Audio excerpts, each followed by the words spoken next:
The year is 1871. Pennsylvania's autumn leaves crackle beneath the wheels of a traveling caravan as it rolls through the small town of Millbrook. The air carries the scent of wood smoke and the distant promise of winter.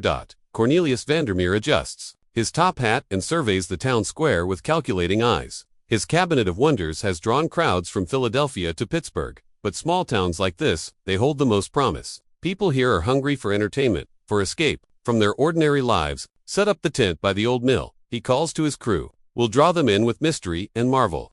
Clara Whitmore, the town's young schoolteacher, watches from her classroom window as the elaborate tent takes shape. Red and gold-striped canvas rises like a cathedral of curiosities. Hand-painted signs promise wonders beyond imagination and nature's most extraordinary specimens. Her students press their faces against the glass, whispers of excitement filling the room. Miss Whitmore, may we go see the show tonight? Asks little Thomas, his eyes bright with anticipation. Clara hesitates. Something about the man in the expensive coat troubles her, though she cannot name what. That evening, half the town gathers beneath the big tent. Gas lamps cast dancing shadows on the canvas walls as Vandermeer takes center stage, his voice carrying the practiced rhythm of a master showman. Ladies and gentlemen, welcome to a world where the impossible becomes reality. One by one, the performers take the stage. A woman with skin like porcelain and hair white as snow. A man whose limbs bend in ways that defy nature. Twins joined at the shoulder who speak in perfect harmony. The crowd gasps and applauds, but Clara notices something others. The performers' smiles never reach their eyes. Their movements seem ... careful, controlled. Between acts, she slips toward the back of the tent, following a narrow path that leads to a cluster of worn wagons behind the main attraction. The sound draws her first, a soft tapping, rhythmic and desperate, coming from beneath one of the wagons. Clara kneels in the damp earth and discovers a hidden cellar door. Secured with a heavy padlock. She looks around frantically, then spots a loose stone. With trembling hands, she strikes the lock until it breaks. The wooden door creaks open, revealing steps that descend into darkness. What she finds below defies belief.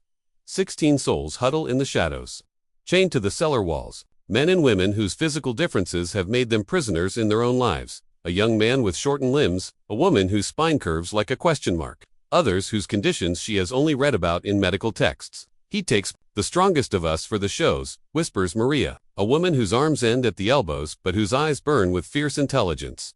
The rest of us, were kept here, fed just enough to survive. Some of us, years, replies Samuel, whose facial features are dramatically altered by a rare condition. Vandermeer collects us from hospitals, poorhouses, anywhere society has forgotten us, promises us work, dignity.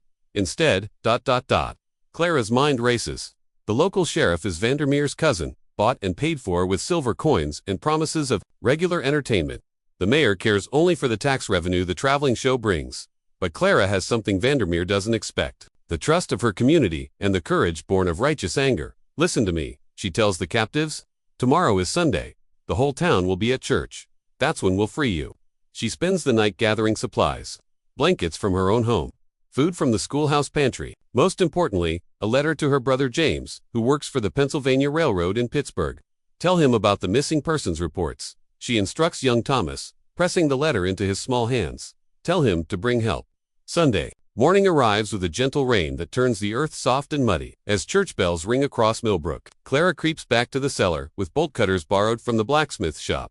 One by one, the chains fall away. But freedom brings its own challenges. Many of the prisoners are weak from poor treatment. Others are terrified of the world above, having been told repeatedly that society would never accept them. We don't have anywhere to go, Maria says, tears mixing with raindrops on her face. Yes, you do, Clara replies firmly. You have choices now. That's what freedom means. By evening, Vandermeer realizes something is wrong. His most valuable specimens are missing. He storms to Clara's schoolhouse, his gentleman's facade finally cracking. You have no idea what you've done, he snarls. These creatures would starve, without me to give them purpose, a way to earn their keep. Clara stands in her doorway, no longer the quiet schoolteacher he expected to intimidate.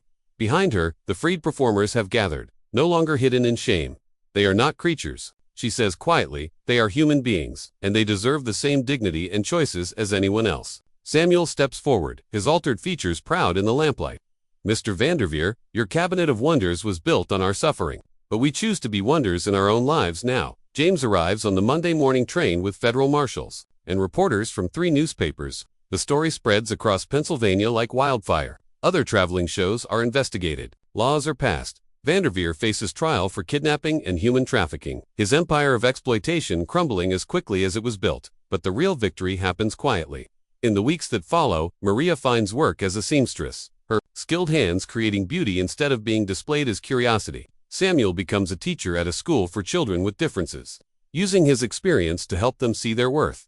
Some of the former captives choose to perform again, but now, on their own terms, as artists rather than exhibits. They form a small theater company that travels between towns, telling stories of courage and resilience. We think of you every day, not as our savior, but as the friend who reminded us that we always had the power to save ourselves. We just needed someone to break the first chain. The cabinet of wonders is gone, but we have built something better in its place. A cabinet of dreams, where every person who enters leaves a little more hopeful than before. Thank you for seeing us as we truly are. With love and gratitude. Your friend's *. Clara folds the letter carefully and places it in her desk drawer, next to 16 other letters from 16 extraordinary people who discovered that their greatest wonder was not their differences, but their strength. Outside her window, autumn leaves dance in the wind, and somewhere in the distance, she can hear the sound of children laughing. It is the most beautiful sound in the world. The real Cabinet of Wonders was never about the exhibitions. It was about the moment when people who had been treated as curiosities remembered they were human beings with hopes, dreams, and the right to choose their own paths. In a world that often fears difference, their story remains a reminder that our shared humanity is the greatest wonder of all. And sometimes, freedom begins with a single person willing to say, "This is wrong, and I will not look away." The chains that bound them were made of metal, but the courage that freed them was made of something far stronger: love, compassion, and the unshakable belief that every person deserves dignity.